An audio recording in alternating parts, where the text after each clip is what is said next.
are Locked On Fantasy Basketball, your daily fantasy basketball podcast, part of the Locked On Podcast Network. Your team every day. Hello and welcome to the Locked On Fantasy Basketball podcast brought to you by Basketball Monster. My name is Josh Lloyd and I am the lead fantasy analyst at basketballmonster.com and at Yahoo Sports Australia. And you can find me on Twitter as always at redrock_bball and on Instagram at Locked On Fantasy Basketball. Today, we are looking at the LA Clippers, not the Los Angeles Clippers, the LA Clippers, looking at some of their young players, not that there's all that many of them, to talk about for Dynasty purposes. Michael Bolton. Let's get to it.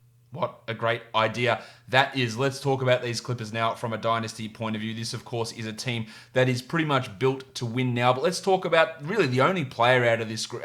That's not true. One of the only players out of this group who is a part of this current rotation and has shown he is going to be a winning basketball player, and that is Landry Shamet in his second NBA season. He's playing 28 minutes a night for the Clippers this season, and that's a decent chunk. He's started games, he's come off the bench in others. I still don't think he's been used to the fullness of his potential, but he's hitting over 2 threes per game in those 28 minutes. Now, only 9.7 points, and really nothing else at all. But he's hitting threes at a strong rate already in his second season in the NBA. 39% from three this season. 76% of his shots are coming from three-point land, but under 2 rebounds, under 2 assists, under half a steal. 42% overall. He gets to the line just 1 time per game on 91% shooting, which is obviously a really good number, but the attempts are low. His PIPM actually isn't all that good now. It is better than former Clipper Mo Harkless, better than Lou Williams' PIPM, but it's not a super positive number despite starting a number of games with that big core of players. But Shamet has shown to me that he is a really valuable NBA player. But does that make him a really good fantasy player? And so far, the results for that are no. This season, he's the 227th ranked player, despite playing in 28 minutes per night. He hits threes, and there's no doubt about his ability to do that. But can he ever be a high-volume usage guy? Really have my doubts. Can he run a team as a point guard, as the Clippers were teasing at before the season? It doesn't appear that way. This is a team who doesn't have super strong point guards, and still he's averaging under 2 assists per game. Will he ever be a good enough defender to generate steals? 1 steal, 1.5 steals per game? Probably not. Will he ever be more than a Nick Young rebounder and get 3 rebounds per game? Yeah, maybe not as well. Will he ever get to the line? Probably not. There are so many holes in his overall fantasy game that despite being a really good on-court NBA player and a key piece, will he ever be able to develop? And I know always the comparison is someone like JJ Redick, who did have some really strong fantasy seasons, never a top 50 guy, but can Shamet ever get to that level and be an 18-point per game scorer? On this current Clippers team, no chance. Can he top out at that level? There is a possibility. We haven't seen it at all so far with his usage, just 12% this season usage. He was at 16 last year. Can he ever be an 18, a 20% usage guy? That might be 3 or 4 years down the track, I think, for Shamet. But what else? He needs to be able to not only be a 2.5, 3-point per game guy, which I think is pretty obvious. He's going to do that most seasons. He'll probably have a season or two where he hits 3 threes per game.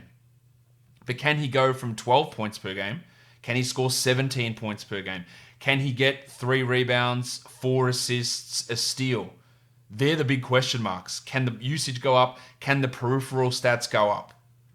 I think the efficiency overall will go up. At his 41% he's shooting at the moment this season, which is not a great number. He was at 43 last year, which again is still not fantastic. He has improved his 2-point shooting this year from 45 up to 49, but because he's taking just so many more threes, and his 3-point value has actually dipped this season, it's hurt his overall field goal percentage. Big rise in his free throws, 10 percentage point jump there. But overall, I don't think we should be ever looking at Shamet as he's just waiting for that opportunity to really thrive, to really shine, and to bring all these other parts to his game, because I'm not really sure that they're all there. Will he be a consistent role player who probably has 3 or 4 top 150 seasons in him, maybe 1 or 2 top 100 seasons in him? Probably. But on this team, I wouldn't be expecting it on his rookie contract for the next 2 years for the Clippers at least.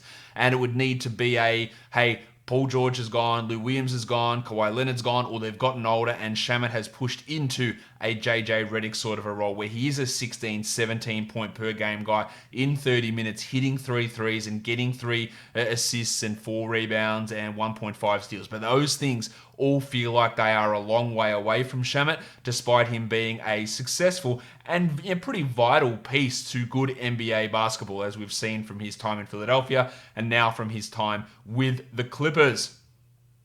We're all stuck at home. Well, we all should be stuck at home as we try to battle this coronavirus COVID-19 pandemic that is, of course, wreaking havoc across the world.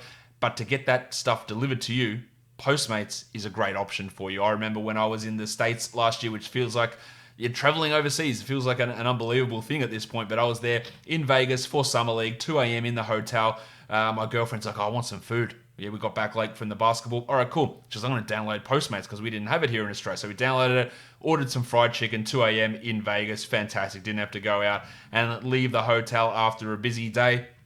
And now at this time where we're trying to do our best to keep away from the public to try and minimize our interactions with others, Postmates is a great service. You can get not only food from Postmates, they deliver whatever you want, groceries, convenience stores, clothing stores, you name it, Postmates can deliver it for you. No more late night fast food runs, no more having to worry about what you're going to get and when you're going to go out to get it. Postmates can do that for you. Just download Postmates on iOS or Android and find your favorites and get anything you want delivered within the hour. For a limited time, Postmates is giving our listeners $100 of free delivery credit for your first 7 days. To start your free deliveries, download the app and use the code LOCKEDONNBA. That's code LOCKEDONNBA for $100 dues of free delivery credit with no minimum purchase for your first 7 days when you download the Postmates app. Anything you need, anytime you need it, Postmate it.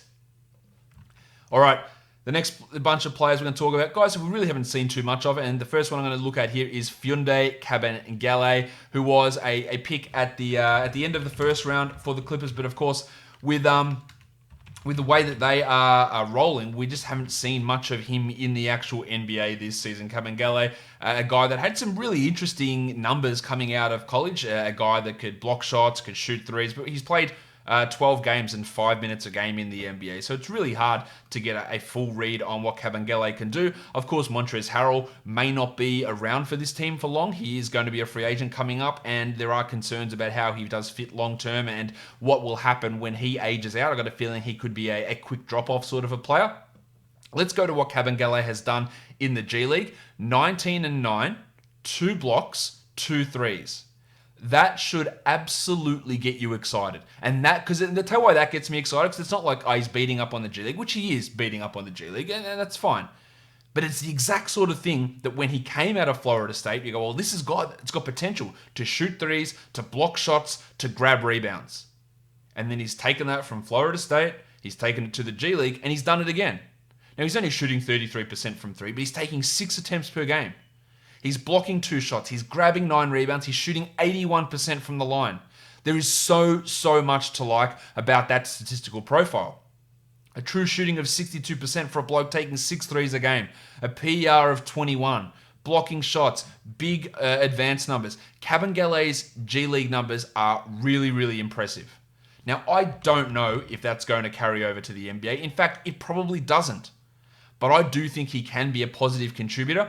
3 years down the track, Harrell is gone. Can he be the comparison is always going to be who's your 3-point shooting, shot blocking big man, and it's always going to be percentages. Of course, he's probably not going to be Porzingis, but there is an ability here for Kabengele to at least, I reckon, have one top 150 season, multiple top 200s, and if everything comes together, he could be a top 50 player. In fact, I think that there is more upside in Kabengele than there is in Shamet. Now, the chances of him reaching that upside are infinitesimally smaller than it is for Shamet. If we're talking about, whose ceiling is high, Kabengele is up here and Shamet's down here. But the chances of getting there, 70% for Shamet, 10% for Kabengele.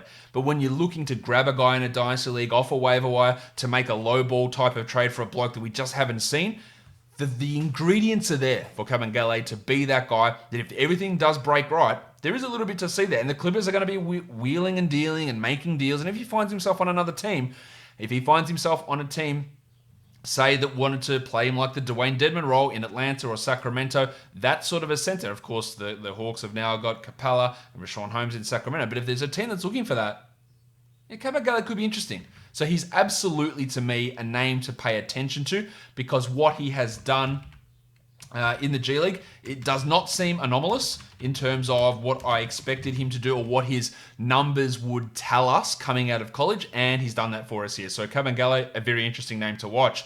Let's talk about John Motley, a player who's had some NBA success. We haven't seen much of him this season for the Clippers. He's only played 13 games, but he had some moments for the Mavericks a couple of years ago. He has just been an absolutely dominant force in 3 years across the G League. He has averaged over his 3 years, 87 games, 23-9. That is big offensive numbers. Now, he's not the three-point volume shooter that Kabengele is, only 2 attempts per game and 31%. He's not the shot blocker, just 1 block per game, but he's a high-usage big man who, when he's pushed into tanking situations when he needs to come out and play, like that Mavericks team a couple of years ago, he's going to put up numbers. Will he ever be good enough to demand a role on a team? Probably not at this point, unfortunately, for Motley. He's 25 years of age, but he has shown an ability to go very Christian Wood-like in terms of this guy is a very big offensive big man who will take a lot of shots. Now, Wood is a lot better of a player than Motley, but just a name to watch. If the situation arises and he's in that spot where he has to play on a team and they go, well, Motley, you're playing 20 games here and you're playing 25 minutes a night, numbers are going to come. Another player that was hyped up from the Clippers in the preseason, and we just haven't seen anything from him so far, that's Terrence Mann. He's played 35 games for the Clippers, but he hasn't played much in terms of minutes. We've only seen Terrence Mann play 7 or 8 minutes a game, and he's averaged 1.6 points. He was a guy, again, in the G League, in Summer League, put up big numbers, triple doubles, lots of rebounding, big assists running at point guard, and the shooting was rough. It's been still pretty rough in his NBA tenure, but he hasn't even been able to give us the assists or the rebounds or any defensive numbers. He's played 20 G League games, and he's averaged 15, 9 rebounds as a point guard, 6 assists, and 1.2 steals. Still, you're shooting 53% overall from the field, 33 from 3. And that's sort of what he did at Summer League. He had this really high field goal percentage, but couldn't hit threes. And that's sort of what he's doing here in the G League. But at least, encouragingly, 78% from the line, a true shooting of 65%, getting those rebounds again. Again, a bit of a player to watch just in terms of the statistical profile. Patrick Beverley is older, obviously. If Mann can develop, there is not Russell Westbrook, because of course he's not Russell Westbrook. He doesn't have that scoring upside. But his ability to generate steals, assists, and rebounds while being a pretty high field goal percentage guy, very similar to an Alfred Payton in that area, not a good shooter but can be efficient and rack up those counting stats. Man, another guy like Kabengele who has some interesting upside. If that situation arises, it probably doesn't arise on this team, and his PIPM is not all that good. But still a plus 0.6 in terms of defensive numbers, which is not bad for a rookie guard. We don't often see rookie guards be good at all. Will he ever be a starter level player? Probably not, but there is at least some interest there in his statistical profile to have interest to us as a fantasy guy. Terrence Mann, he didn't live up to the hype that the Clippers were promising or that we saw in the G League or we saw in the preseason. And when given opportunities, we saw him flounder and guys like Derek Walton play ahead of him when they were missing point guards. And now they've got Reggie Jackson and Patrick Beverley. We're not going to see him really at all this season, but this is a future play. He is 23 years of age, and he is older than the next guy I'm going to talk about, who is Amir Coffey. Another guard who I thought has shown quite a bit in his limited time in the NBA. Coffey averaging 2 points in 7.5 minutes per game. But just quickly back on Mann, there is some upside for that rebounding, assisting, high field goal percentage, steals type of a player, which he can be. Let's talk about the Farmers Union, Amir Coffey. 2 points per game, 0.7 assists, 39% shooting. That's pretty rough. But let's look at what he did in the G League. 15 points per game with 2.5 assists and a steal. Like nothing super spectacular there from Coffey in his G League minutes. But I thought he looked okay when he was out on the court in the NBA. And that's something at least to have some interest in. I think he can be an NBA rotation player. I think he can come off the two-way deal and be solid enough as a guard, small forward-ish sort of a player. But in terms of upside, I think Kabengele, I think Mann having covered pretty comfortably. I think Shamet does as well. But there is something there for Coffey. That's for very, very deep dynasty leagues. the last guy that I want to talk about is, of course, the Clippers starting center. And I debated whether to include Ivica Zubac in this show because he is a little bit older. He is on his second contract now, but he's still only 23, meaning he's younger than Motley, younger than Mann, about the same age, marginally older than Kabengele and Coffey. A couple of months difference there. So Zubac has shown that he can be a really good NBA player. Now, the problem is here, this Doc Rivers feels he has to play 24 straight minutes of Montrezl Harrell and limit what Zubac can do.